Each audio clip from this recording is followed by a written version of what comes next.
speaking of outages today, Texarkana had over 1,000 power outages today due to the storm. Right now, the SWEPCO outage map shows almost 23,000 customers without power.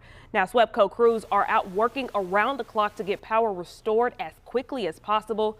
The energy company wants to get their crews safely to you, but in order to do that, they ask that you keep the roadways clear by only getting on the road if it's absolutely necessary.